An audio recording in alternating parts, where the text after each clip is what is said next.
Crescimento Espiritual. Por A. W. Pink, de 1886 a 1952.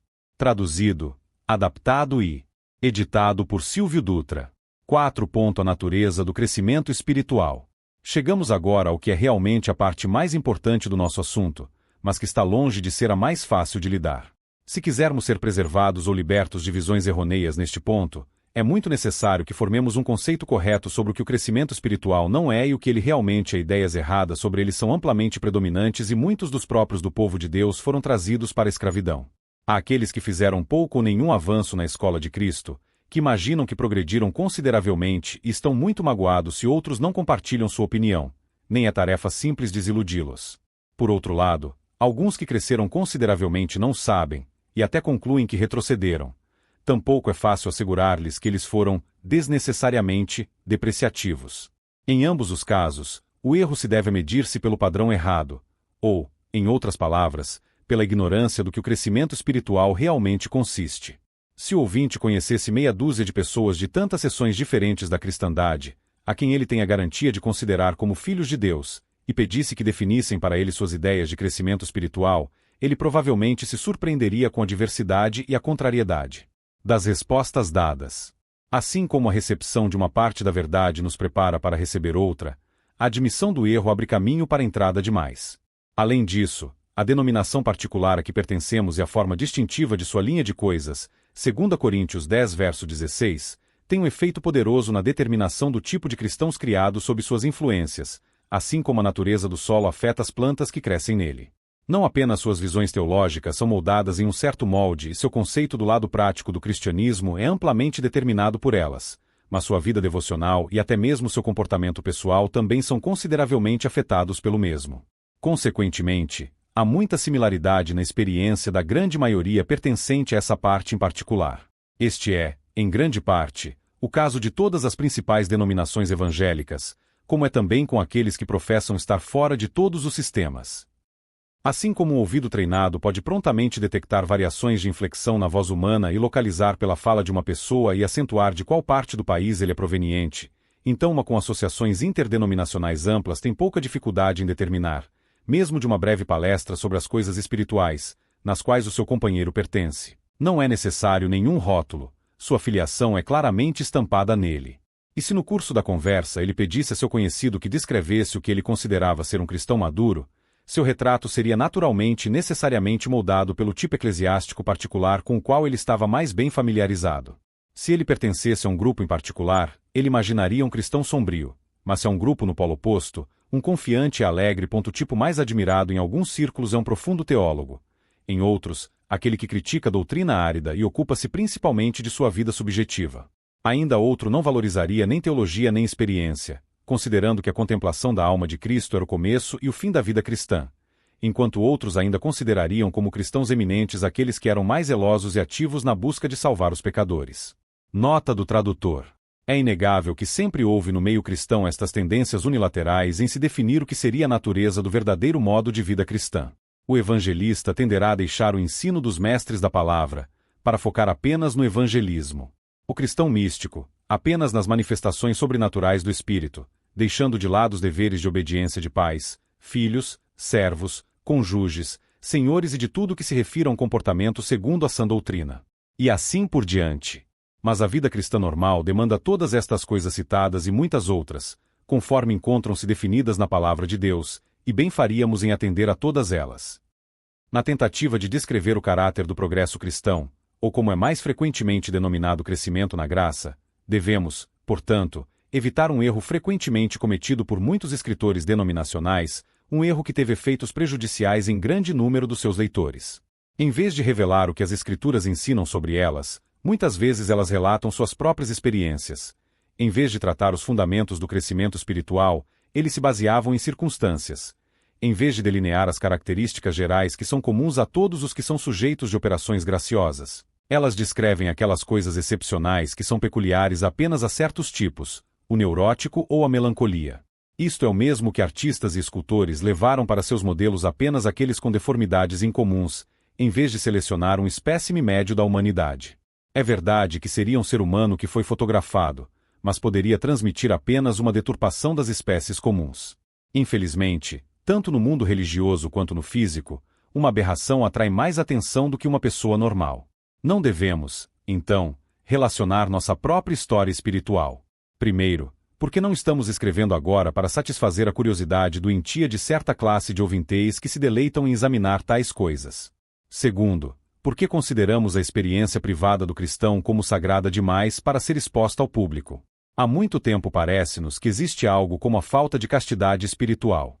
O funcionamento interno da alma não é um assunto digno de ser exposto diante dos outros. O coração conhece a sua própria amargura e um estranho não se intromete com a sua alegria. Provérbios 14, verso 10. Terceiro, porque não somos tão convencidos a imaginar nossa conversão particular e os altos e baixos de nossa vida cristã são de importância suficiente para narrar. Quarto, porque provavelmente existem algumas características sobre nossa conversão e algumas coisas em nossa história espiritual subsequente que foram duplicadas em poucos outros casos, e, portanto, seriam calculadas apenas para enganar os outros se eles deveriam procurar um paralelo em si mesmos. Finalmente, porque, como foi dito acima, consideramos mais honroso a Deus e muito mais útil para as almas se limitarem ao ensino da sua palavra sobre este assunto. Mas, antes de prosseguir, devemos antecipar uma objeção que é quase certo que será apresentada contra o que foi dito no último parágrafo. O apóstolo Paulo não descreveu sua conversão? E não pode, não devemos fazê-lo também? Respondo. Primeiro, Paulo é o único escritor do Novo Testamento que nos deu qualquer relato de sua conversão ou relatou algo de suas experiências subsequentes.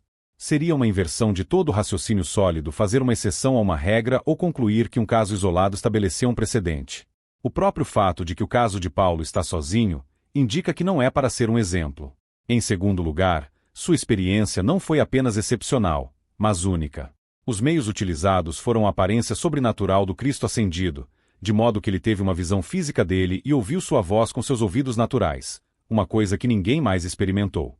Em terceiro lugar, o relato de sua conversão não foi feito para intimar amigos cristãos, nem diante de uma igreja local ao se candidatar a membros, mas sim diante de seus inimigos, Atos 22, e Agripa, virtualmente seu juiz, ao defender sua vida. Assim, as circunstâncias foram extraordinárias e não oferecem critério para casos ordinários. Finalmente, sua experiência na estrada de Damasco foi necessária para qualificá-lo para o ofício apostólico, Atos 1 verso 22, 1 Coríntios 15 versos 8 e 9, Coríntios 12 verso 11. Mais uma vez, parece aconselhável assumir primeiro o lado negativo de nosso assunto, voltando-se para o positivo. Tantas noções errôneas agora mantêm o campo que precisam ser arrancadas para preparar o terreno. Ou deixar cair a figura, se as mentes de muitos devem estar preparadas para absorver a verdade. Nossos ouvintes diferem muito no tipo de ministério em que se assentaram, e alguns deles formaram visões tão falaciosas do que consiste o crescimento espiritual, que se descrevêssemos agora os principais elementos do progresso cristão, um e outro provavelmente considerariam, de acordo com o que eles absorveram, que omitimos as características mais importantes. Portanto, dedicaremos o restante deste capítulo a apontar o maior número possível de coisas que, embora muitas vezes consideradas como tais, não são partes essenciais do crescimento espiritual. Embora isso possa ser um tanto cansativo para alguns, pedimos que eles nos suportem e façam uma oração para que possa agradar a Deus usar os parágrafos que seguem para a iluminação daqueles que estão embotados. Peso dos anos. Muitas vezes, considera-se que o crescimento espiritual deve ser medido pelo calendário, que o período de tempo em que alguém foi cristão determinará a quantidade de progresso que ele fez. Certamente deveria ser assim, mas de fato é frequentemente nenhum índice em absoluto. Deus muitas vezes derrama desprezo nas distinções feitas pelos homens. Da boca dos bebês de colo ele aperfeiçoou o louvor, Mateus 21 verso 16.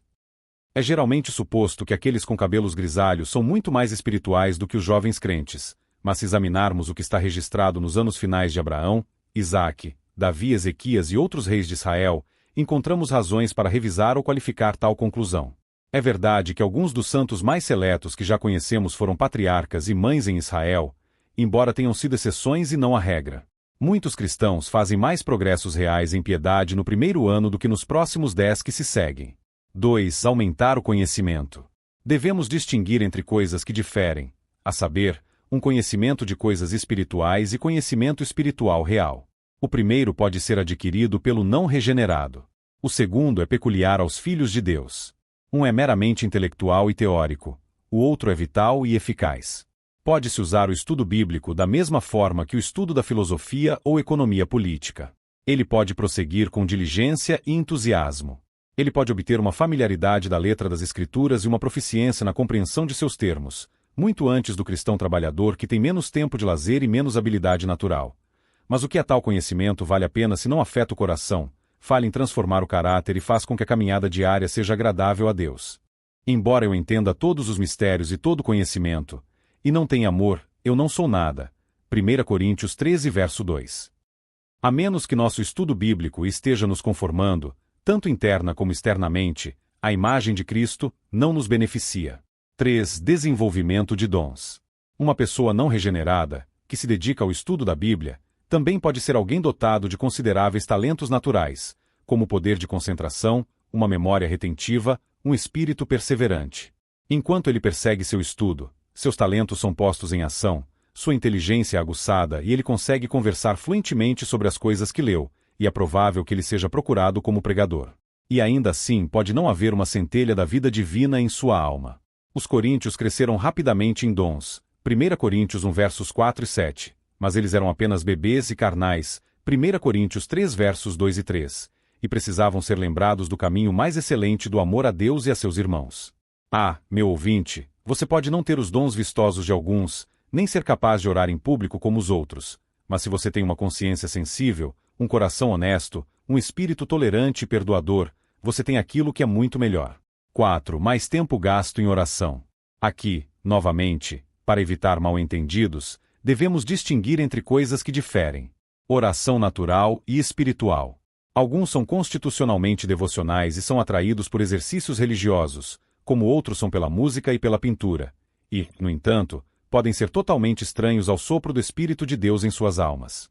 Eles podem separar certas partes do dia para um tempo de silêncio com Deus e ter uma lista de oração, desde que seu braço, e ainda assim ser completamente destituído do espírito de graça e súplicas.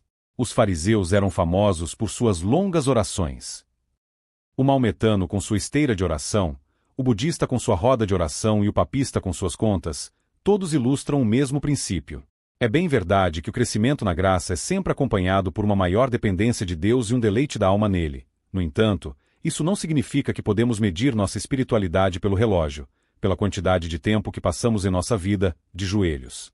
5. Atividade em serviço. Em poucos círculos isso tem sido e ainda é feito o teste da espiritualidade de alguém.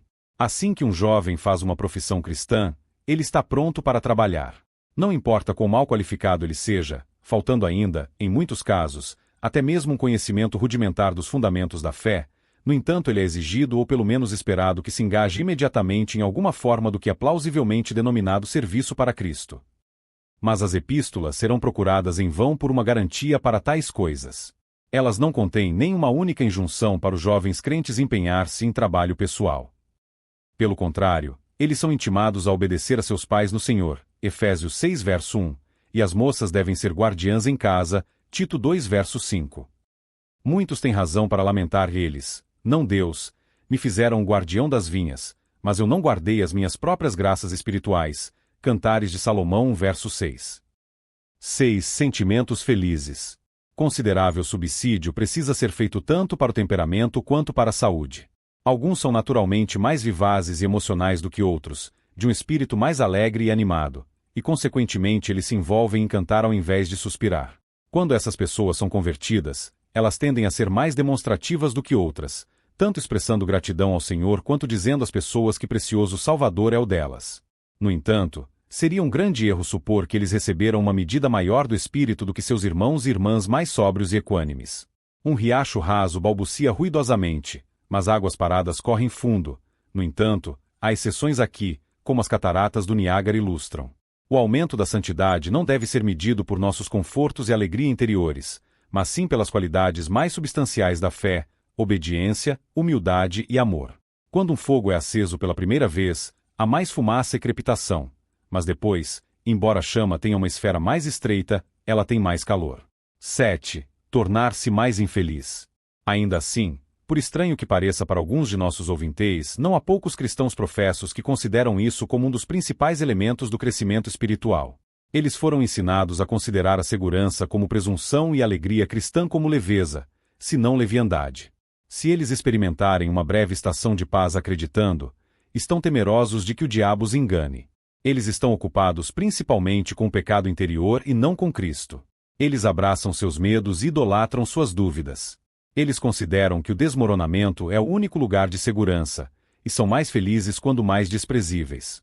Isso não é de forma alguma um quadro exagerado, mas infelizmente fiel a um certo tipo de vida religiosa, em que a expressão e a fala em sussurro são consideradas evidência de uma experiência profunda e marcas de piedade. É verdade que, quanto mais luz Deus nos dá, mais percebemos nossa pecaminosidade, embora humilhada por isso, mais agradecidos devemos ser pelo sangue purificador. 8. Adicionando utilidade. Mas Deus é soberano e ordena suas providências de acordo. Para um ele abre as portas, para outro ele as fecha e para o seu bom prazer somos chamados a nos submeter. Algumas correntes ele reabastece, mas outras sofrem para secar. Assim é no seu trato com o seu povo, provendo ou retendo aberturas favoráveis para que eles sejam de ajuda espiritual para os seus semelhantes. Portanto, é um grande erro medir nosso crescimento na graça e produzir bons frutos pela grandeza ou pequenez de nossas oportunidades de fazer o bem. Alguns têm maiores oportunidades quando jovens do que quando se tornam mais velhos, mas se os corações dos últimos estão certos, Deus aceita a vontade para a Escritura. Alguns que têm mais graça estão estacionados em lugares isolados e são em grande parte desconhecidos para seus companheiros cristãos, ainda que o olho de Deus os veja. Devemos dizer que as flores do lado da montanha são desperdiçadas porque nenhum olho humano as admira, ou que os cantos dos pássaros nas florestas se perdem no ar porque não se encantam os ouvidos dos homens. 9. Prosperidade temporal. Embora seja compartilhada por poucos de nossos colegas ministros, ainda assim é a firme convicção deste escritor de que, como regra geral, a adversidade temporal e as circunstâncias difíceis na vida atual de um cristão é uma marca do desagrado de Deus, uma evidência de que ele tem sufocado o canal da bênção. Ver Salmos 84.11, Jeremias 5 verso 25, Mateus 6 verso 33. Por outro lado, deveríamos certamente estar chegando a uma conclusão errônea se considerarmos os casos florescentes de um professante não regenerado como uma prova de que o sorriso do céu repousou sobre ele. Ao contrário, seria a facilidade de quem estava sendo engordado pelo dia de abate, Tiago 5:5. Muitos dos tais recebem suas coisas boas neste mundo, mas no mundo por vir são atormentados nas chamas. Lucas 16 versos 24 e 25. Mesmo entre o próprio povo de Deus pode haver aqueles que se submetem a um espírito de cobiça, e em alguns casos o Senhor satisfaz seus desejos carnais, mas envia magreza às suas almas como ele fez com Israel antigamente. 10. Liberalidade em dar. Nós não acreditamos que qualquer coração possa permanecer egoísta e avarento onde o amor de Deus foi derramado nele, mas sim que tal pessoa considerará um privilégio, bem como o dever de apoiar a causa de Cristo e ministrar a qualquer irmão em necessidade, de acordo com o que Deus lhe tenha feito. Ainda assim é um padrão muito enganoso julgar a espiritualidade de uma pessoa por sua generosidade. 1 Coríntios 13 verso 3. Durante alguns anos vivemos em distritos onde as principais denominações ensinavam que a espiritualidade da igreja era medida pela quantidade que ela contribuía para as missões. Contudo, enquanto muitos deles levantavam somas muito consideráveis, a piedade vital era mais notável por sua ausência. Milhões de dólares são dados à Cruz Vermelha por aqueles que não fazem profissão cristã. Nunca os cofres das igrejas estiveram tão cheios como estão hoje, e nunca as igrejas estiveram tão desprovidas da unção e bênção do Espírito. 2. Todo ensinamento sadio, como método mais seguro de raciocínio, procede do geral para o particular. Portanto, tentaremos mostrar os princípios de que questões de crescimento espiritual e as principais linhas ao longo das quais o progresso cristão avança, antes de entrar em uma detalhada análise do mesmo. Deus primeiro deu a Israel sua lei, e então porque seu mandamento é excessivamente amplo, Salmo 119 verso 96, forneceu amplificação através dos profetas e uma explicação ainda mais específica de seu conteúdo através de Cristo e seus apóstolos. O crescimento espiritual é o desenvolvimento da vida espiritual, e a vida espiritual é comunicada a um pecador no novo nascimento. Assim, quanto mais claramente somos capazes de compreender a natureza da regeneração, mais bem preparados estaremos para perceber o caráter do crescimento espiritual. É certo que a regeneração é profundamente misteriosa, mas há pelo menos duas coisas que nos permitem ajudar. O fato de que há uma renovação, Tito 3:5, e que há uma mudança real e radical. Embora não completa o final, reversão do que aconteceu conosco na queda. A velha criação nos dá uma ideia da nova criação, e a ordem em que a primeira foi destruída nos prepara para compreender a ordem em que a última é efetuada. O homem natural é um ser composto de espírito e alma e corpo. O espírito parece ser a parte mais alta de sua natureza, sendo aquilo que capacita a consciência para Deus ou ao conhecimento de Deus, ele sendo espírito, João 4 verso 24. A alma ou ego parece ser aquilo que, expressando-se através do corpo, constitui o que é chamado de nossa personalidade, e é a sede da autoconsciência, e por isso o homem tem comunhão com seus semelhantes. O corpo ou organismo físico é aquele que fornece à alma uma habitação neste mundo, e é a sede da sensibilidade, sendo aquele através do qual o homem tem contato com as coisas materiais. A ordem da Escritura é espírito, alma e corpo, 1 Tessalonicenses 5 verso 23, mas o homem com sua perversidade costumeira invariavelmente a inverte e fala de corpo, alma e espírito. Como isso revela o que o homem degenerou? O corpo, que ele pode ver e sentir, que ocupa a maior parte de sua preocupação, e vem em primeiro lugar em sua consideração e estimativa. Sua alma recebe pouca atenção e ainda menos cuidado, e quanto ao seu espírito ele não sabe que tem alguma. E disse Deus: façamos o homem à nossa imagem, conforme a nossa semelhança. Gênesis 1 verso 26. Deus é triuno, havendo três pessoas em uma essência divina indivisível. E foi à imagem do Deus trino que o homem foi criado, como os pronomes plurais claramente conotam. Assim, o homem foi feito uma criatura tríade. Seu espírito, que é o princípio intelectual e a parte mais elevada, foi capacitado para a comunhão com Deus e foi planejado para regular, por sua sabedoria, a alma, na qual reside a natureza emocional ou as afeições, para regular o corpo, que recebe através dos sentidos físicos informações do mundo externo. O punho do homem da queda inverteu a ordem de sua criação. Fazendo um Deus de sua barriga, tornou-se então escravizado ao mundo inferior, e a alma, em vez de dirigir o mecanismo físico, tornou-se em grande medida o lacaio de seus sentidos e demandas. Sendo cortado da comunhão com Deus, o espírito não mais funcionava de acordo com sua natureza distinta e, embora não extinto, era arrastado para o nível da alma. O que acaba de ser apontado deveria ser mais claro para o ouvinte, ponderando à luz de Gênesis 3. Ao atacar Eva, Satanás atacou seu espírito, o princípio que recebe de Deus, pois ele primeiro questionou a proibição divina.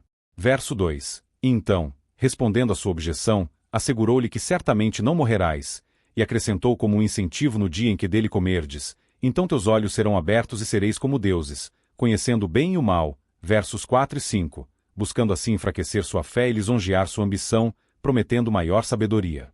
Ouvindo suas mentiras, a mulher foi enganada. Timóteo 2 verso 14. Seu julgamento tornou-se nublado por duvidar da ameaça de Deus, e uma vez que a luz de Deus em seu espírito se perdeu, tudo se perdeu. Sua afeição foi corrompida, de modo que ela agora desejava ou cobiçava o fruto proibido, não pelo estímulo de seu espírito, mas pela solicitação de seus sentidos físicos. E sua vontade tornou-se depravada, de modo que ela tomou o mesmo. Agora, do lado experimental das coisas, a regeneração é a obra inicial de Deus em reverter os efeitos da queda, pois o seu sujeito favorecido é então renovado em conhecimento, segundo a imagem daquele que o criou, Colossenses 3 verso 10. Isto é, a percepção espiritual é restaurada para ele, de modo que agora ele tem novamente o que perdeu em Adão, um conhecimento vital, poderoso e direto de Deus. Em consequência disso, ele é trazido de volta à comunhão com Deus, restaurado a uma comunhão consciente com ele. Um aspecto desta obra misteriosa, porém abençoada, é trazido diante de nós em Hebreus 4.12, onde nos é dito, a palavra de Deus é viva e eficaz, e mais cortante do que qualquer espada de dois gumes, penetrando até a divisão da alma e do espírito. Entendemos essa última cláusula para significar que o espírito da pessoa regenerada está agora livre de sua imersão na alma e é elevado a seu próprio nível superior, sendo colocado em harmonia, trazido em harmonia, com o próprio Deus. Assim Paulo declara: eu sirvo em Deus com o meu espírito, Romanos 1:9, não alma, e meu espírito ora, 1 Coríntios 14.14. Distinguindo-se daí, purificou as vossas almas afeições na obediência à verdade. 1 Pedro 1 verso 22. Embora o acima exposto possa soar recôndito, e sendo novo para os nossos ouvinteis, um tanto difícil de entender, ainda assim, devemos, pensamos, ser mais ou menos claro para que respondamos ao que Deus operou em nós. A fim de vivermos como se torna cristão, o corpo deve tomar o segundo lugar para a alma e ser governado por ela. E a alma, por sua vez, deve ser subordinada ao espírito, que deve ser iluminado e controlado por Deus. A menos que o corpo seja subordinado à alma, o homem vive sua vida no mesmo nível dos animais, e a menos que as afeições e emoções do cristão sejam reguladas pela sabedoria do espírito, ele vive no mesmo plano que o não regenerado. Buscai primeiro o reino de Deus e a sua justiça, e todas estas coisas vos serão acrescentadas. Mateus 6 verso 33. Isso significa que as coisas do Espírito são sua principal preocupação, e seus interesses inferiores serão automaticamente subjugados. Se a mente ou o espírito permanecer em Deus, a alma desfrutará de perfeita paz, e a alma em repouso atuará beneficamente no corpo. Assim, na medida em que nossas vidas estejam de acordo com o que ocorreu em nós no novo nascimento, será nosso crescimento espiritual e prosperidade. Nota do tradutor. Não podemos esquecer que Deus, sendo Espírito, importa ser adorado em espírito e em verdade, e não em corpo ou em alma. É evidente que o corpo e a alma acompanharão a adoração que for feita em espírito, mas é somente o espírito que vivifica e a carne para nada aproveita para os interesses do reino dos céus. É o espírito que vai para a presença de Deus quando o corpo é deixado aqui na morte. É no espírito que habita a consciência, e não propriamente no corpo ou na alma, de modo que os animais, apesar de terem corpo e alma, não podem ter consciência, pois não são dotados de espírito como os homens. Então, não se pense em santificação e crescimento espiritual reais, quando somente há uma reforma de hábitos no que tange ao corpo e à alma. É preciso nascer de novo do espírito, e ser feito espiritual, uma nova criatura em Cristo, de maneira que somente a partir de então tanto o espírito, quanto a alma e o corpo poderão ser santificados por Deus. Nada além de um conhecimento de Deus pode satisfazer o espírito do homem, pois nada além de seu amor pode contentar a alma. A suprema felicidade do homem consiste no exercício de suas partes e faculdades mais nobres em seus próprios objetos, e quanto mais excelentes esses objetos, mais real e duradouro é o prazer, e eles nos dão conhecimento e amor por eles. Assim é que, quando Deus tem projetos de misericórdia para com o indivíduo, ele começa brilhando sobre seu entendimento e atraindo seu coração para si mesmo.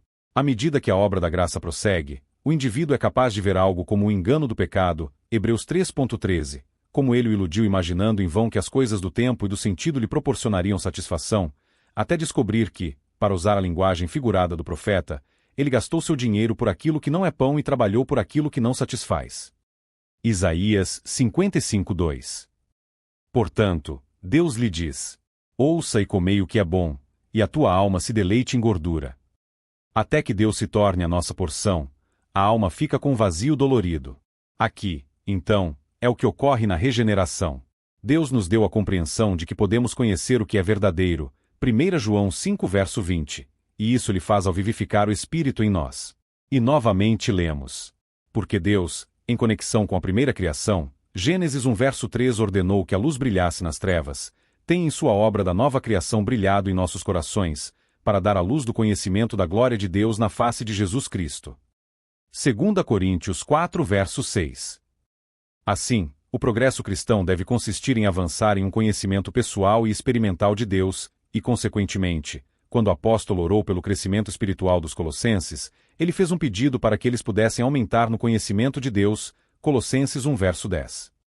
Simultaneamente com esta comunicação de um conhecimento sobrenatural de si mesmo, o amor de Deus é derramado em nossos corações pelo Espírito Santo, Romanos 5 verso 5, e, portanto, o crescimento espiritual consiste em uma apreensão mais profunda e mais completa desse amor com resposta mais completa a isso. E, portanto, ao fazer o mesmo pedido em favor dos Efésios, Paulo orou para que eles pudessem conhecer o amor de Cristo que excede todo conhecimento, Efésios 3 verso 19.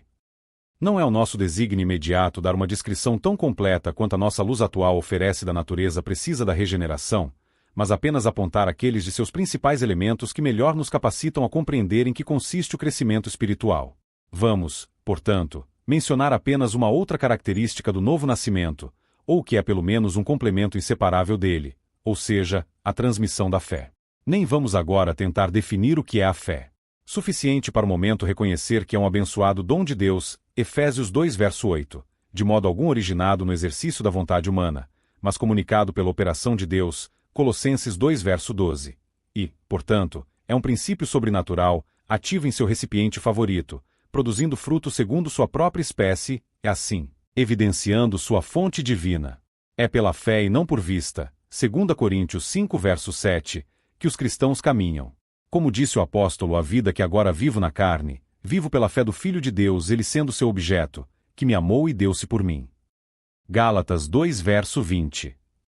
Isto é o que distingue todos os regenerados dos não regenerados, pois os últimos são filhos em quem não há fé, Deuteronômio 32 verso 20, 2 Tessalonicenses 3 verso 3.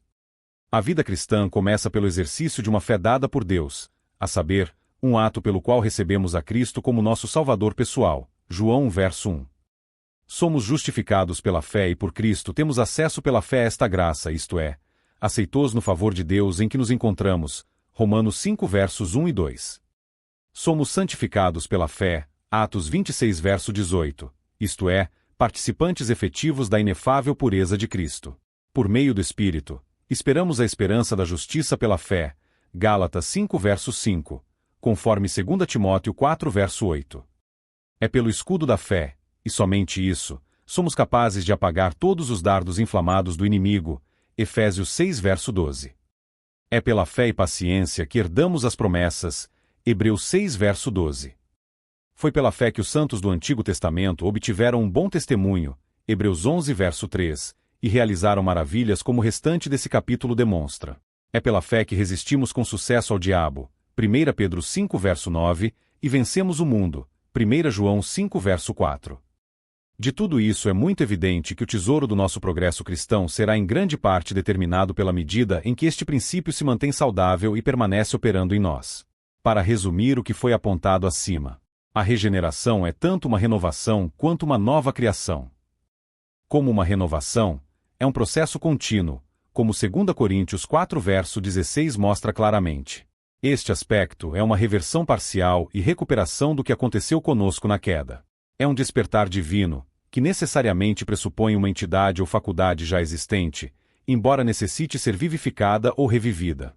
Essa renovação é do homem interior, que inclui espírito e alma, ou mente e coração. É um ato inicial e radical, seguido por um processo repetitivo, mas imperceptível, pelo qual as partes mais nobres ou imateriais de nossos seres são elevados ou refinados. Isso não significa que a carne ou o princípio do mal em nós sofra qualquer melhoria, mas que nossas faculdades sejam espiritualizadas, e assim o crescimento espiritual consistirá da mente estar cada vez mais engajada com os objetos divinos, as afeições sendo cada vez mais colocadas nas coisas acima, a consciência tornando-se mais tenra, e a vontade humana tornando-se mais acessível ao divino, e, portanto, ao homem interior cada vez mais conformado à santa imagem de Cristo. Mas a regeneração é algo mais do que uma renovação ou vivificação de partes e faculdades já existentes. É também uma nova criação, a criação de algo que não existia antes, a doação real de algo ao pecador em além de tudo que ele tinha como homem natural. Esse algo é designado de várias maneiras nas Escrituras, e pelos teólogos, de acordo com suas diferentes relações e aspectos.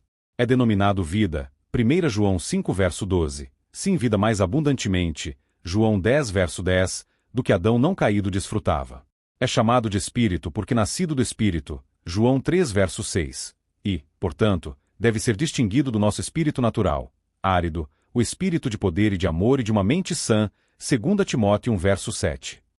É chamado o penhor do espírito, 2 Coríntios 1, verso 22, sendo um sinal ou primícias do que será nosso quando glorificado, e graça, Efésios 4, verso 7, como um princípio interior. Os teólogos o designam como a nova natureza, e muitos aludem a isso sob a composição das graças do cristão, o que é justificado por João 1, verso 16, e é provavelmente o mais fácil para nós compreendermos. Considerado assim, pode-se dizer que o crescimento espiritual é o desenvolvimento de nossas graças. O fortalecimento da fé, a ampliação da esperança, o aumento do amor, a abundância da paz e da alegria. Veja 2 Pedro 1, verso 3 e cuidadosamente anote os versículos 5 a 8. Até aqui estivemos discorrendo quase inteiramente sobre o aspecto interno de nosso tema. Portanto, agora vamos citar um verso que direciona a atenção para o lado externo. Porque somos feitura sua, criados em Cristo Jesus para boas obras, as quais Deus antes preparou para que andássemos nelas. Efésios 2, verso 10. Aqui está a resposta que somos obrigados a fazer para o novo nascimento. O propósito de Deus em nossa nova criação ou regeneração é que devemos andar em boas obras para que possamos manifestar a raiz espiritual que Ele implantou ao produzir frutos espirituais. Tal foi o desígnio de Cristo em morrer por nós. Purificar para si um povo peculiar, zeloso de boas obras. Tito 2, verso 14. Da qual se segue claramente que, quanto mais zelosos somos de boas obras e mais constantemente nós caminhamos nelas, quanto mais respondemos corretamente ao que Deus operou em nós. Agora, o desempenho de nossos deveres diários são tantas boas obras, se forem feitas da obediência da fé às exigências de Deus e com um olho para sua aprovação e glória. Por isso, Quanto mais fiel e conscienciosamente cumprimos nossas obrigações para com Deus e para com nossos semelhantes, mais verdadeiro progresso cristão estamos fazendo. Tudo que foi diante de nós acima recebe simplificação quando é visto à luz da conversão e sua própria sequência. A regeneração é inteiramente obra de Deus, em que somos passivos, mas a conversão é um ato nosso, sendo primeiro efeito e consequência do outro. A palavra conversão significa dar meia volta, é uma atitude direta. É uma mudança do mundo para Deus, de Satanás para Cristo, do pecado para a santidade, de ser absorvido pelas coisas do tempo para devoção aos nossos interesses eternos. Na regeneração, recebemos um conhecimento sobrenatural de Deus e, como consequência, em sua luz, vemos a nós mesmos como depravados, perdidos e arruinados. Na regeneração, recebemos uma natureza que é criada em justiça e verdadeira santidade, Efésios 4 verso 24, e, como consequência, agora odiamos toda injustiça e pecado. Na regeneração recebemos a compreensão de que podemos conhecê-lo como verdadeiro, 1 João 5 verso 20, e nossa resposta é nos entregarmos a seu domínio e confiar em seu sangue expiatório. Na regeneração, recebemos a graça divina como um princípio que habita em nós mesmos, e o efeito é nos tornar dispostos a negar a nós mesmos, tomar nossa cruz diariamente e seguir a Cristo. A sequência apropriada para tal conversão é que nós firmemente aderimos à rendição que nós então fizemos de nós mesmos ao Senhor Jesus, e quanto mais o fizermos, tal será nosso progresso espiritual. 3. Temos procurado mostrar os princípios a partir dos quais as questões do crescimento espiritual e as principais linhas ao longo das quais o progresso cristão avança, apontando que o crescimento espiritual é o desenvolvimento da vida espiritual comunicada na regeneração. Agora vamos olhar para o particular, procurando estabelecer em alguns detalhes o que esse desenvolvimento realmente consiste. 1. O crescimento espiritual consiste em um aumento no conhecimento espiritual. Trabalha em nós como criaturas racionais, de acordo com nossa natureza inteligente, de modo que nada é feito em nós a menos que o conhecimento abra caminho. Não podemos falar uma língua a menos que tenhamos alguma compreensão da mesma. Não podemos trabalhar com um implemento ou máquina, nem tocar em um instrumento musical até que tenhamos conhecimento deles. O mesmo acontece em conexão com as coisas espirituais. Não podemos adorar de forma inteligente ou aceitavelmente um Deus desconhecido. Ele deve primeiro revelar-se e ser conhecido por nós, pois não poderíamos amar ou confiar em alguém com quem não tivéssemos conhecimento.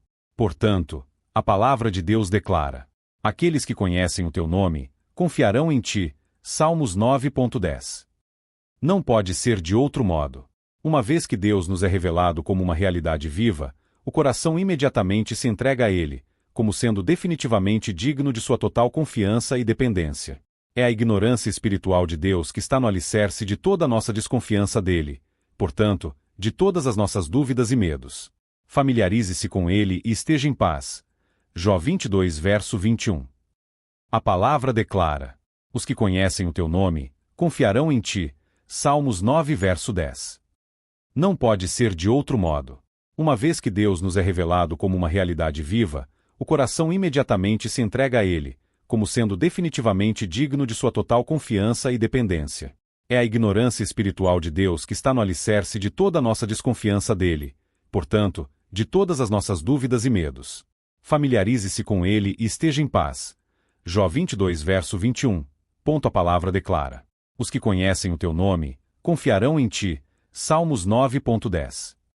Não pode ser de outro modo. Uma vez que Deus nos é revelado como uma realidade viva, o coração imediatamente se entrega a ele, como sendo definitivamente digno de sua total confiança e dependência. É a ignorância espiritual de Deus que está no alicerce de toda a nossa desconfiança dele, portanto, de todas as nossas dúvidas e medos. Familiarize-se com ele e esteja em paz. Jó 22 verso 21. A vida cristã começa no conhecimento, pois o novo homem é renovado em conhecimento. Colossenses 3 verso 10. Esta é a vida eterna, que te conheçam o único Deus verdadeiro e a Jesus Cristo a quem enviaste. João 17 verso 3. Houve muita diferença de opinião entre os comentaristas quanto ao alcance dessas palavras. Quando, há muitos anos, escrevemos sobre isso, adotamos a visão da maioria dos escritores cristãos, a saber, uma declaração do caminho e dos meios pelos quais a vida eterna é obtida. Assim como as palavras que seguem está a condenação em João 3 verso 19 não definem o caráter dessa condenação, mas sim dizem-nos a causa disso. Embora ainda acreditemos na legitimidade e solidez da interpretação que demos anteriormente, Ainda assim, uma reflexão mais madura não restringiria o significado de João 17 verso 3 a essa explicação, mas também a entenderia para significar que vida eterna, da qual temos agora senão a promessa e a seriedade, ou bem-aventurança e glória eternas consistirão em um conhecimento cada vez maior do Deus Trino como revelado na pessoa do mediador. Esse conhecimento não consiste em pensamentos teológicos ou especulações metafísicas sobre a divindade, mas em tal entendimento espiritual dele como nos faz crer no Senhor Deus, lançar nossas almas sobre ele e centralizar nele como nossa porção eterna. A compreensão renovada é levantada e iluminada com uma vida sobrenatural, de modo que o que sabemos do Senhor é pelo conhecimento intuitivo que o Espírito Santo tem o prazer gracioso de dar. Por isso os crentes são chamados a ser chamados das trevas para a maravilhosa luz, e Paulo diz: vocês eram trevas, mas agora são luz no Senhor. Como o conhecimento do Pai, Filho e Espírito é refletido na mente renovada na pessoa de Cristo, assim é recebido no coração. Essa apreensão espiritual de Deus é como se nenhum meio externo pudesse transmitir por si mesmos. Não, nem mesmo a leitura da palavra ou ouvi-la pregada. Além disso, Deus, com sua própria luz e poder, transmite ao espírito humano uma descoberta tão eficaz de si mesmo, que afeta radicalmente a compreensão, a consciência, a afeição e a vontade, reformando a vida. Assim como a vida cristã começa no conhecimento espiritual, ela é aumentada assim. Mas cresça em graça e no conhecimento de nosso Senhor e Salvador Jesus Cristo, 2 Pedro 3 verso 18, sobre o qual citamos novamente o excelente Pierce. Eu concebo que pela graça que todas as faculdades, graças, hábitos, disposições, que são trabalhadas em nós pelo Espírito Santo, devem ser entendidas. E ter nossas faculdades espirituais, graças, hábitos e disposições exercidas distintamente, sobrenaturalmente em seus objetos e assuntos apropriados é crescer na graça. O que se segue no texto é explicativo, e no conhecimento de nosso Senhor e Salvador Jesus Cristo. Ele é o objeto sobre o qual todas as nossas graças devem ser exercidas. Ele é a vida de todas as nossas graças. Portanto, crescer em um conhecimento maior dele, e o amor do Pai nele, cresce na graça, pois assim todas as nossas graças são vivificadas, fortalecidas, exercitadas e atraídas para o louvor de Deus. Embora não pensemos que isso exaure o significado de 2 Pedro 3 verso 18, tal interpretação é corroborada pelo segundo verso da epístola. Graça e paz vos sejam multiplicadas pelo conhecimento de Deus e de Jesus, nosso Senhor, não somente pelo conhecimento de Deus, nem somente do Senhor Jesus, mas de Deus em Cristo, o mediador, que também é a força de João 17 verso 3. Uma das maneiras pelas quais podemos determinar no que consiste o crescimento espiritual é atentar para as orações gravadas dos apóstolos e observar o que foi pedido. Sendo muito eminentes em graça e santidade, era seu sincero desejo que as igrejas e indivíduos particulares a quem suas epístolas fossem endereçadas, pudessem aumentar e florescer grandemente naquelas dádivas divinas. Assim, em sua oração pelos Efésios, encontramos Paulo suplicando que o Pai da Glória lhes desse o espírito de sabedoria e revelação no conhecimento dele, para que os olhos de seu entendimento pudessem ser iluminados para que pudessem conhecer qual é a esperança de seu chamado. Versos 17 e 18. Deve ser óbvio que, ao pedir tais favores para aqueles santos não havia implicação de que eles eram inteiramente destituídos deles ou que ele buscava a doação inicial deles, mais do que João 20 verso 31 significa que o quarto evangelho era dirigido aos incrédulos, verso 16 prova o contrário, ou que sua primeira epístola foi enviada aos cristãos sem garantia. Em vez disso, 1 João 5 verso 13 conota que possais ter um conhecimento mais claro e completo de que a vida eterna é vossa. Não, ao fazer essas petições em favor dos santos Efésios, Paulo solicitou que um grau maior de luz celestial pudesse ser fornecido às suas mentes, para que pudessem ter uma compreensão mais espiritual daquele com quem tinham que lidar, de suas maravilhosas perfeições de acordo com a revelação, que ele fez de si mesmo na palavra e de suas relações variadas com eles. Era para que eles pudessem discernir as maravilhas de sua graça e poder interior e para eles. Era para que eles pudessem ter uma concepção ampliada e percepção de sua vivificação quando estavam em estado de morte e pecado.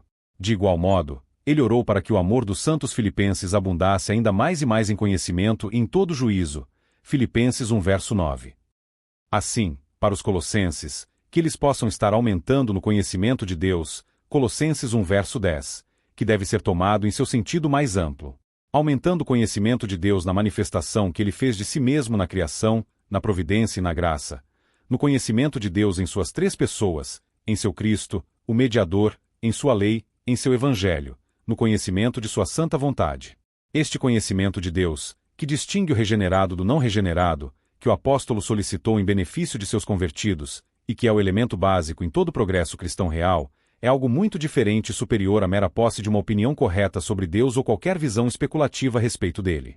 É um conhecimento sobrenatural e salvador.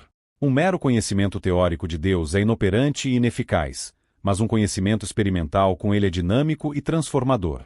É um conhecimento que afeta profundamente o coração, produzindo admiração reverente, pois o temor do Senhor é o princípio da sabedoria. Provérbios 9, verso 10.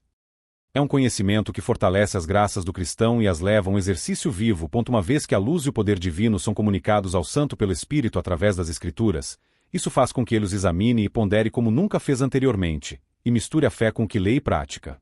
É tal conhecimento que promove a santidade no coração e a piedade na vida. É um conhecimento que produz obediência aos mandamentos divinos, como 1 João 2, verso 3, ensina claramente. Contudo, não pode haver tal conhecimento de Deus a não ser que seja apreendido por meio de Cristo, 2 Coríntios 4, verso 6. Tal conhecimento de Deus está na base de tudo mais na vida espiritual, sendo essencial e introdutório.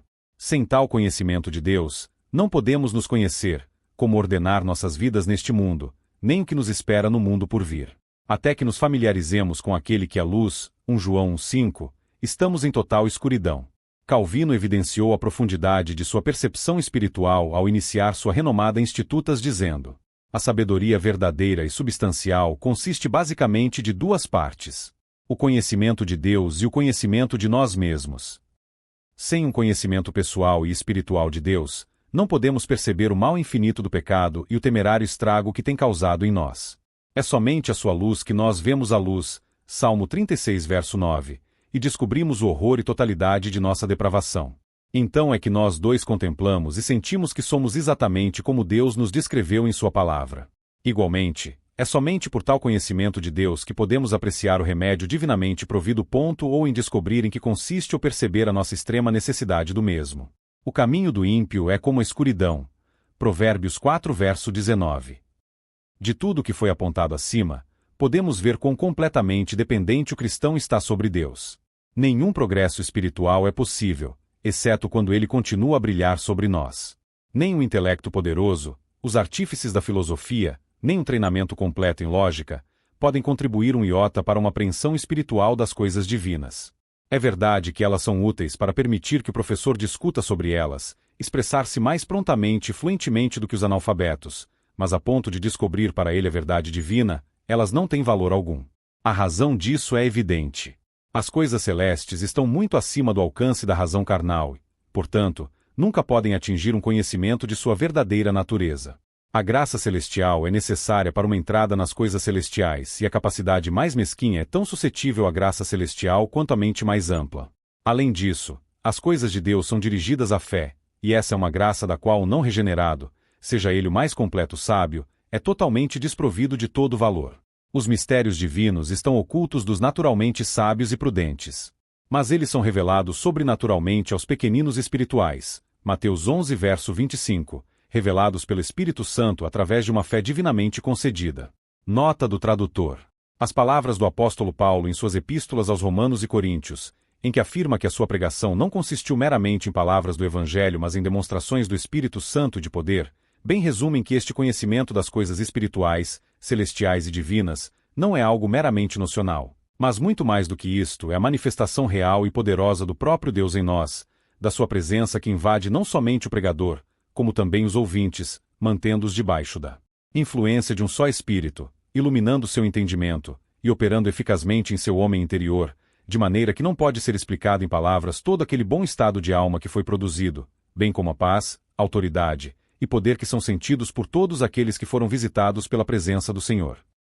Um cristão sem instrução pode não ser capaz de entrar nas sutilezas da metafísica teológica, pode não ser competente para debater a verdade, com engenhosos objetores, mas é capaz de compreender o caráter e perfeições de Deus, a pessoa e obra de Cristo, os mistérios e as maravilhas da redenção, de modo a obter uma visão tão graciosa que excite em sua mente a santa adoração do Pai e o amor e alegria no Redentor.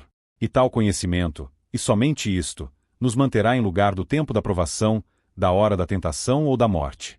No entanto, é somente quando o Espírito Santo tem o prazer de dar nova luz e vida à mente do crente, reavaliando sua própria unção e eficácia, o que já se sabe que ele pode aumentar no conhecimento espiritual dela e o que Deus revelou em sua palavra deve ser aplicado de novo e de novo pelo Espírito, para que seja operativo em nós e frutifique através de nós. O crente é tão dependente de Deus para qualquer aumento de conhecimento espiritual quanto foi para a primeira recepção dele, e constantemente ele precisa ter em mente aquela palavra humilhante: sem mim nada podeis fazer. Se não acrescentássemos nada ao último parágrafo, deveríamos apresentar uma visão mais desequilibrada desse ponto, transmitindo a impressão de que não tínhamos responsabilidade no assunto. Como há uma diferença radical entre o cristão e o não cristão, há também entre nosso primeiro conhecimento espiritual de Deus e nosso aumento no mesmo. Mas crescer em graça e no conhecimento de nosso Senhor é uma exortação divina, insinuando tanto nosso privilégio e nosso dever. Somos obrigados a fazer uso diligente dos meios que Deus proveu, pois Ele não dá valor à preguiça. Embora dependamos do Espírito para aplicar a verdade a nós, isso não significa que não fará diferença se devemos ou não manter as coisas de Deus frescas em nossas mentes, meditando diariamente sobre elas. Só Deus pode trazer a sua palavra para nossos corações em poder vivo, no entanto, devemos orar: vivifica-me segundo a tua palavra. Salmo 119, verso 25. Além disso, é nossa obrigação abster-nos de tudo que entristecer o Espírito, e assim, enfraquecer a certeza que nos permite dizer meu Pai e meu Redentor. Se não aumentarmos no conhecimento de Deus, a culpa é nossa. 2. O crescimento espiritual consiste em um deleite mais profundo nas coisas e objetos espirituais. Isso é sempre o acompanhamento e o efeito do conhecimento espiritual, nos proporcionando outro critério pelo qual podemos testar o tipo de conhecimento que temos. Um conhecimento meramente especulativo das coisas divinas é frio e sem vida, mas um conhecimento espiritual e experimental com elas afeta o coração e move as afeições. Pode-se aceitar muito da palavra de Deus, através de treinamento inicial, de uma maneira tradicional, e até mesmo estar preparado para lutar pelo mesmo contra aqueles que se opõem a ela, mas ela não servirá para nada quando o diabo assaltar. Por isso somos informados de que quando o iníquo é revelado, cuja vinda é segundo a operação de Satanás, com todo o poder e sinais e maravilhas da mentira, Deus permite que ele trabalhe com todo o engano da injustiça para os que perecem, e a razão para isto é declarada a ele. Porque eles não receberam o amor da verdade para que eles pudessem ser salvos. 2 Tessalonicenses 2 verso 10. Na melhor das hipóteses, eles tinham apenas uma carta familiarizada com a verdade. Ela nunca foi consagrada em suas afeições. Mas é muito diferente com os regenerados. Cada um deles pode dizer com o salmista: ó, como amo a tua lei! É a minha meditação todo dia. Salmo 119 verso 97. O deleite espiritual segue necessariamente o conhecimento espiritual, pois um objeto não pode ser apreciado além do que é apreendido e conhecido. Nota do tradutor. Uma das grandes provas de que a palavra de Deus é a verdade, e que de fato as palavras ali inspiradas e reveladas são espírito e vida, consiste em que somente depois de um conhecimento pessoal de Cristo, que conduz à habitação do Espírito Santo em nós, que não somente começamos a entender o sentido espiritual da palavra, como também a ter um grande amor por ela e desejo de se aplicar às suas ordenanças e promessas. Esta tem sido através dos séculos a experiência de todos os cristãos autênticos. O conhecimento espiritual das coisas espirituais transmite não apenas uma convicção de sua veracidade e certeza de sua realidade, mas também produz a adesão da alma a elas, a clivagem das afeições a elas, uma santa alegria nelas, de modo que elas parecem inexprimivelmente abençoadas e gloriosas para aqueles que concedeu uma descoberta das mesmas. Mas não tendo sido admitido no segredo do mesmo, o não regenerado não pode formar nenhum conceito ou estimativa verdadeira da experiência do cristão, e quando ele o ouve exclamando das coisas de Deus mais são desejáveis do que o ouro, sim, do que muito ouro, mais doce do que o mel ou o favo de mel, Salmo 19.10. Ele pode considerar essa linguagem como entusiasmo selvagem ou fanatismo. O homem natural não tem o poder de discernir a beleza das coisas espirituais e um paladar para provar sua doçura. Tampouco o crente aprecia a palavra de Deus confinada às promessas e às porções consoladoras.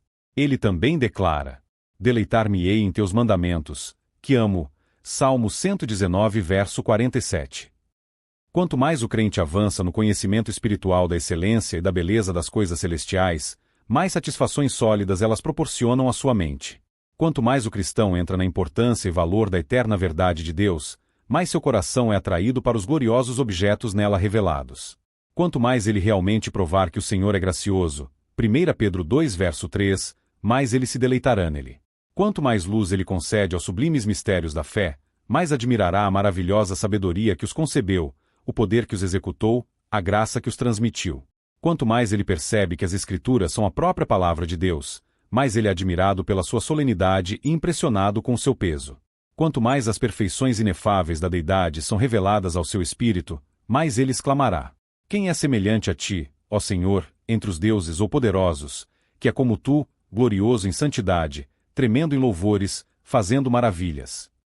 Êxodo 15, verso 11. E quanto mais o seu coração está ocupado com a pessoa, o ofício e a obra do Redentor, mais ele entrará na experiência de insinuação que disse: conto todas as coisas, mas anulo pela excelência do conhecimento de Cristo Jesus, meu Senhor. Filipenses 3, verso 7.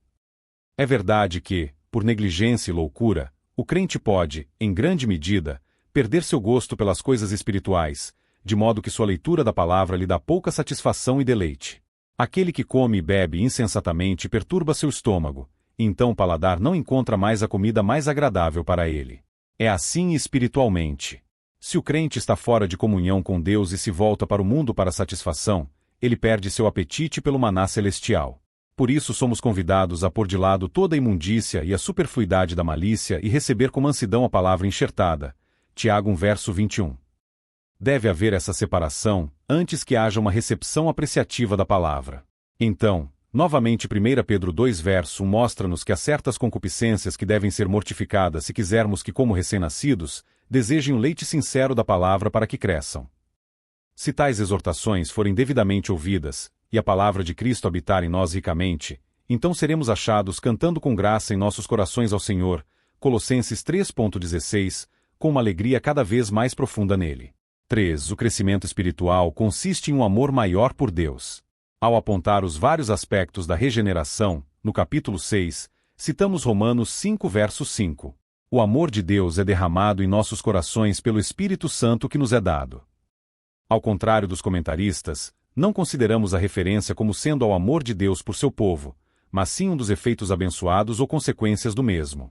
Primeiro, porque o escopo e a unidade de todo o contexto requer tal interpretação. Em 5:11 o apóstolo enumera o resultado cétuplo de sermos justificados pela fé.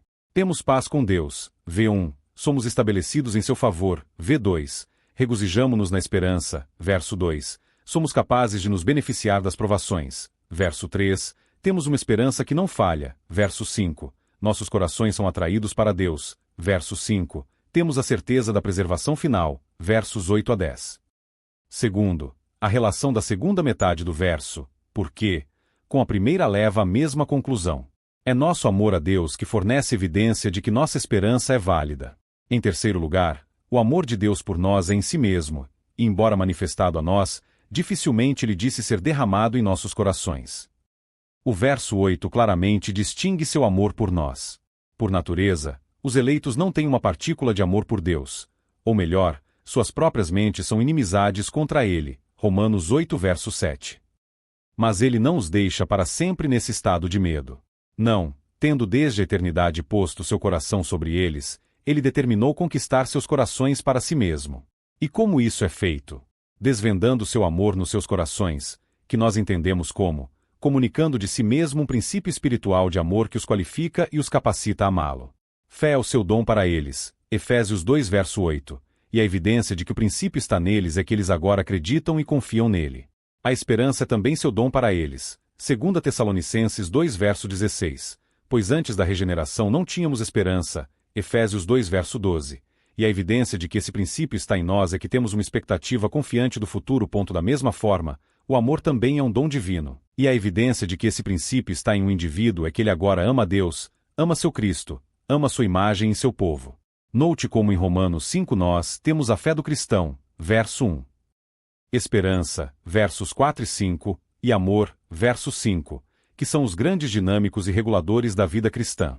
Esta virtude divina que é comunicada aos corações de todos os cristãos é aquela que move suas afeições para pegar-se a Deus em Cristo como seu bem supremo, é designado o amor de Deus porque ele é o doador dela, porque ele é o objeto disso, e porque ele é o aumento e aperfeiçoador disto. Primeiro é movido para ação ou atraído para Deus, então a alma apreende seu amor por ele, pois amamos a Deus porque ele nos amou primeiro. 1 João 4, verso 19, pois enquanto temíamos essa ira, o odiávamos. Essa graça particular é a que mais afeta as outras. Se o coração for mantido certo, a cabeça não irá muito longe, mas quando o amor esfria, toda a graça enfraquece. Por isso, encontramos o apóstolo orando pelos santos de Éfeso para que eles possam ser arraigados e fundados no amor. Efésios 3, verso 17. À medida que o cristão cresce, ele aprende a amar a Deus não apenas pelo que ele fez por ele, mas principalmente pelo que ele é em si mesmo, o infinitamente glorioso, o sol de toda a perfeição. No entanto, nosso amor por ele é facilmente esfriado, através do coração sendo transformado em outros objetos. De fato, de todas as nossas graças, esta é a mais sensível e delicada e precisa de mais carinho e guarda. Mateus 24, verso 12, Apocalipse 2, verso 5. A força do que acaba de ser apontado aparece nessa exortação: guardai-vos no amor de Deus. Judas 21. Negativamente, isso significa evitar tudo que possa esfriar e amortecer. A vida descuidada logo entorpece nosso senso do amor de Deus. Evite tudo que entristecer o espírito ou, assim, dar-lhe ocasião para nos convencer dos nossos pecados e ocupar-nos com a nossa desobediência, em vez de tomar as coisas de Cristo e mostrá-las a nós. João 16,14. Evitem os abraços do mundo, guardando-se dos ídolos. 1 João 5, verso 21. Positivamente, significa: use os meios designados para manter suas afeições quentes e vivas, fixadas nas coisas acima. Familiarize-se com a Santa Palavra de Deus, considerando-a como uma série de cartas do seu Pai Celestial. Cultive a comunhão com Ele pela oração e meditações frequentes sobre as suas perfeições. Mantenha um novo senso de amor por você, expondo sua alma ao prazer dele. Acima de tudo, adira estritamente ao caminho da obediência. Quando o Senhor Jesus nos disse: continueis em meu amor, ele passou a explicar como podemos fazê-lo. Se guardardes meus mandamentos, permanecereis em meu amor, assim como guardei os mandamentos do meu Pai e permaneço no seu amor. João 15, versos 9 e 10, 1 João 5, verso 3. Um amor mais profundo e crescente por Deus não deve ser determinado tanto pela nossa consciência do mesmo quanto pelas evidências que produz. Há muitos que cantam e falam sobre o quanto amam a Cristo, mas a caminhada deles desmente as suas declarações. Por outro lado, há alguns que lamentam a fraqueza de seu amor e a frieza de suas afeições, cujas vidas manifestam que seus corações são fiéis a Ele. Os sentimentos não são um critério seguro nesta questão.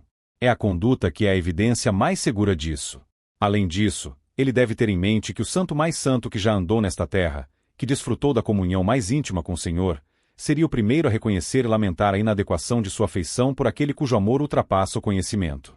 No entanto, existe um amor crescente por Deus em Cristo, e o mesmo é demonstrado por uma forte inclinação de alma em direção a Ele, a mente ficando mais sobre Ele, o coração desfrutando de mais comunhão com Ele e maior prazer nele, e a consciência cada vez mais exercitada em nosso cuidado para agradá-lo.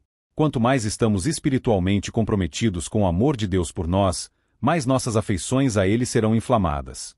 4. O crescimento espiritual consiste no fortalecimento e aumento de nossa fé. Fé é o dom de Deus, Efésios 2, verso 8, pelo qual é significado que é um princípio espiritual, graça ou virtude que Ele comunica ao coração de seus eleitos. Na sua regeneração. E como seus talentos nos são concedidos para negociar, lucrar e aumentar, assim nos é dado o princípio da fé para usar e empregar para a glória de Deus.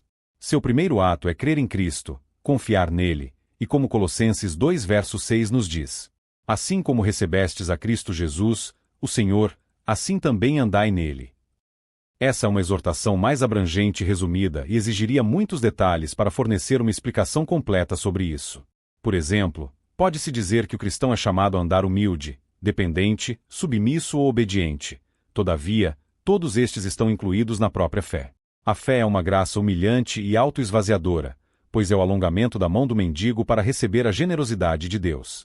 A fé é um reconhecimento de minha própria insuficiência e necessidade, uma inclinação para aquele que é poderoso para salvar. A fé é um reconhecimento de minha própria insuficiência e necessidade, uma inclinação para aquele que é poderoso para salvar. A fé é um reconhecimento de minha própria insuficiência e necessidade, uma inclinação para aquele que é poderoso para salvar. A fé é também um ato do qual se rende à autoridade de Cristo e o recebe como Rei para reinar sobre nossos corações e vidas.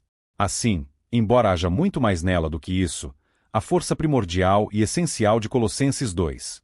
6 é: como vocês se tornaram cristãos no princípio por um ato de fé em Cristo Jesus o Senhor, continuem confiando nele e deixem sua vida seja regulada pela fé, andar denota progresso ou seguir em frente.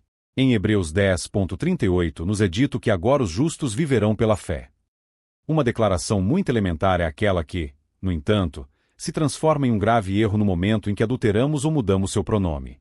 Nós não somos justificados por causa de nossa fé, mas por causa da justiça imputada de Cristo, porque a justiça não é realmente contabilizada em nossa conta até crermos. Instrumentalmente, somos justificados pela fé. Romanos 5 verso 1.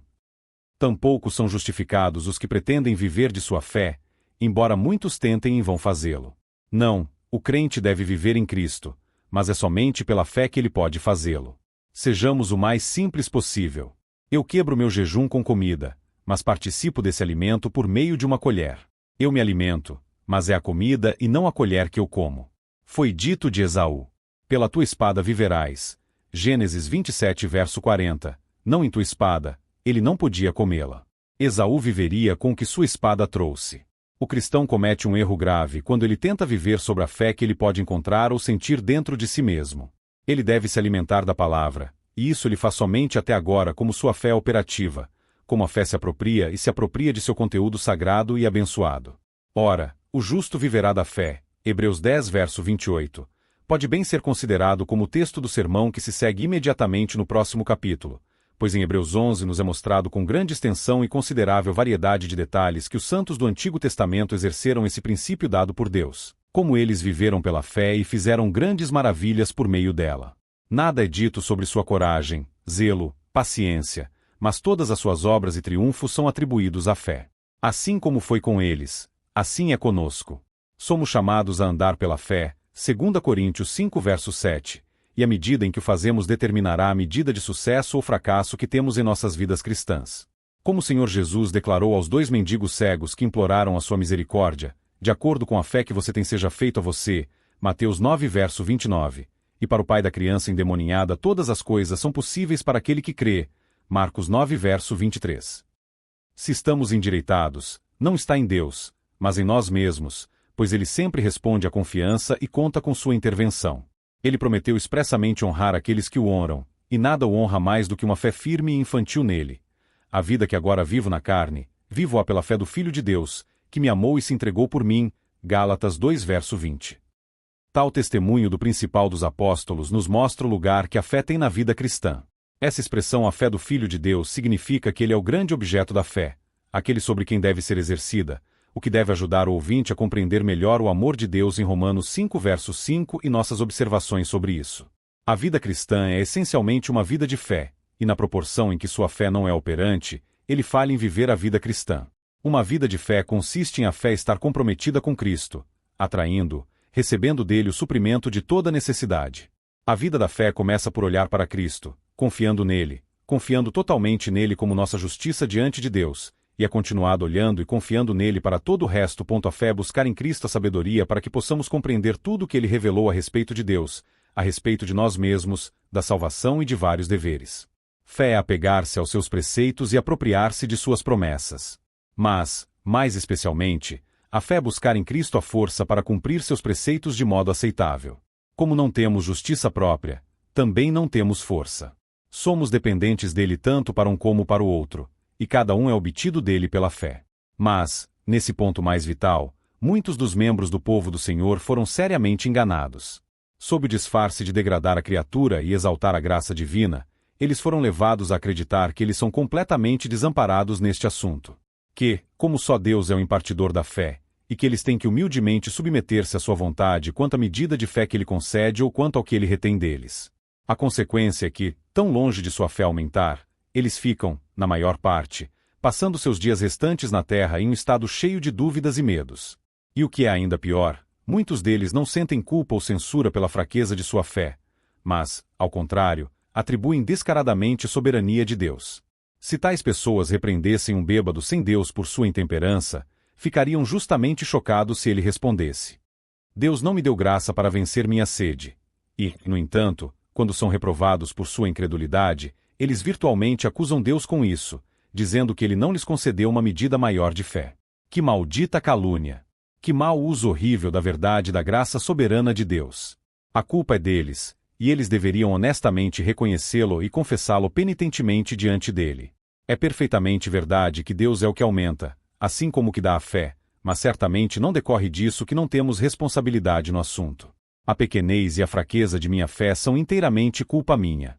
devido, não à falta de vontade de Deus em me dar mais, mas ao meu fracasso pecaminoso em usar o que Ele já me deu. Pelo meu não clamar sinceramente a Ele: Senhor, aumenta minha fé, Lucas 17 verso 5, e a minha lamentável negligência em fazer um uso adequado dos meios que Ele designou para eu obter um aumento dela.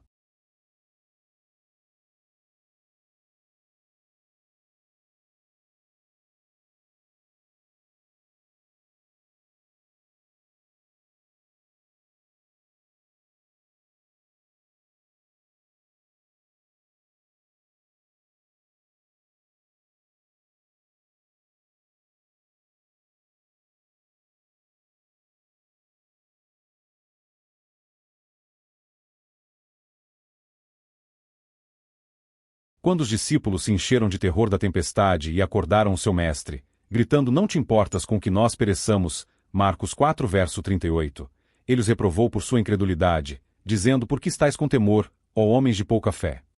Mateus 8 verso 26. Isso estava longe de inculcar a ilusão mortal de que eles não tinham nenhuma responsabilidade com relação à medida e força de sua fé.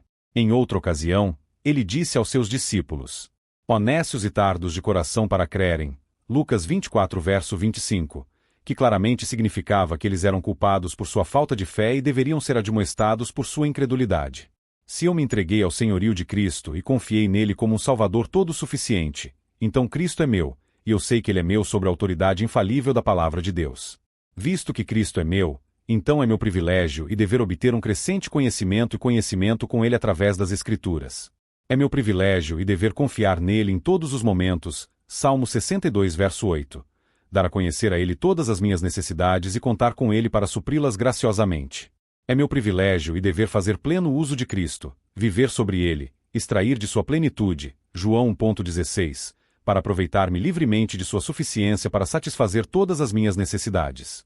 É meu privilégio e dever guardar seus preceitos e promessas em minha memória, de que um pode dirigir minha conduta e o outro sustentar minha alma. É o ofício da fé para obter dele a força para o primeiro e conforto do último, esperando que ele faça o bem por sua palavra. Pedi, e recebereis, buscai e achareis, batei e abrir-se-vos-á, Mateus 7 verso 7. É meu privilégio e dever misturar a fé, Hebreus 4 verso 2, com cada sentença registrada que caiu de seus sagrados lábios, e conforme eu fizer isso serei nutrido, 1 Timóteo 4 verso 6, minha fé será alimentada, prosperará e se tornará mais forte. Mas, por outro lado, se eu andar por vista, se eu constantemente tirar meus olhos de seu objeto apropriado, e for todo o tempo dentro de minhas corrupções, voltarei para trás e não andarei para frente.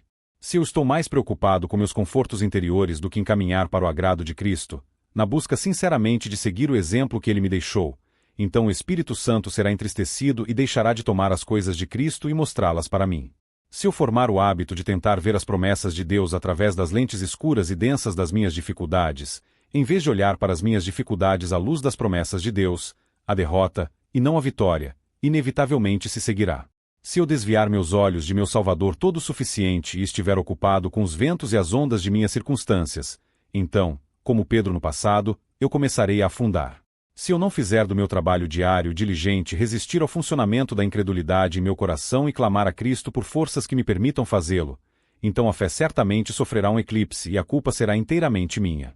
Se eu negligenciar a alimentação sobre as palavras da fé e da boa doutrina, 1 Timóteo 4 verso 6, então a minha fé será necessariamente fraca e enfraquecedora. Dizemos novamente que a vida cristã é uma vida de fé, e até onde o crente não é acionado por esse princípio espiritual, ele falha no ponto mais vital. Mas deixe-se dizer muito enfaticamente que uma vida de fé não é a coisa mística e nebulosa que muitos imaginam, mas intensamente prática. Nem é o monopólio de homens como George Miller e aqueles que saem para pregar o evangelho em terras estrangeiras sem qualquer salário garantido ou pertencendo a qualquer organização humana, confiando somente em Deus para o suprimento de todas as suas necessidades. Ao contrário, é a primogenitura e o privilégio de todo filho de Deus. Nem é uma vida feita de êxtases e experiências arrebatadoras, vividas nas nuvens. Não, é para ser trabalhada no nível comum da vida cotidiana. O homem ou a mulher cuja conduta é regulada pelos preceitos divinos e cujo coração é sustentado pelas promessas divinas, que executa seus deveres ordinários como para o Senhor, procurando por ele sabedoria, força e paciência para sua descarga, e quem conta sobre a sua bênção sobre o mesmo, tem uma vida de fé tão verdadeiramente como o pregador mais zeloso e abnegado. É verdade que devemos estar vigilantes contra a injustificável exaltação dos meios e torná-los um substituto para o próprio Senhor. A doutrina, os preceitos e as promessas da Escritura são as muitas janelas pelas quais devemos contemplar a Deus. É nosso privilégio e dever olhar para Ele para sua bênção sobre os meios, e já que Ele designou mesmo para contar com Ele, santificando-os para nós, esperando que Ele os torne efetivos. Mas devemos concluir nossas observações sobre este ponto mencionando algumas das evidências de uma aprofundada e crescente fé. É uma prova de uma fé mais forte e maior. Quando a alma está mais estabelecida na verdade, quando há uma confiança mais firme em Deus, quando fazemos maior uso das promessas, quando somos menos influenciados e afetados pelo que outros cristãos professos creem, descansando nossas almas somente em um assim diz o Senhor, Coríntios 2 verso 5. Quando vivemos mais de nós mesmos e mais de Cristo. Quando muitos de seus discípulos não regenerados estão se afastando de Cristo e ele diz: vocês também irão embora. E podemos responder: para quem iremos? Tu tens as palavras da vida eterna. João 6 versos 66 a 69. Quando nos tornamos mais conscientes e diligentes no desempenho de nossos deveres, pois a fé é demonstrada por suas obras. Tiago 2 verso 8. 5. O crescimento espiritual consiste em avançar na piedade pessoal. Este assunto seria tristemente incompleto se omitíssemos toda referência ao progresso na piedade prática. Como vários aspectos disso virão diante de nós sob o próximo ramo de nosso assunto, há menos necessidade agora de entrar em muitos detalhes. À medida que o cristão obtém uma compreensão espiritual ampliada das perfeições de Deus, seu coração não só é cada vez mais afetado por sua maravilhosa bondade e graça, mas ele é cada vez mais admirado por sua alta soberania e inefável santidade, de modo que ele tem uma profunda reverência por ele e seu temor, uma esfera maior em seu coração, sempre exercendo uma influência mais poderosa em suas aproximações a ele e em seu comportamento e conduta.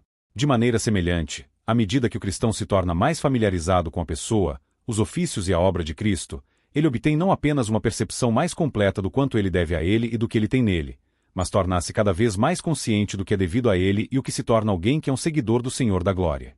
Quanto mais ele percebe que ele não é seu, mas comprado com preço, mais ele resolverá e se esforçará para glorificar a Deus em Cristo em seu corpo e em seu espírito. 1 Coríntios 6 versos 19 e 20.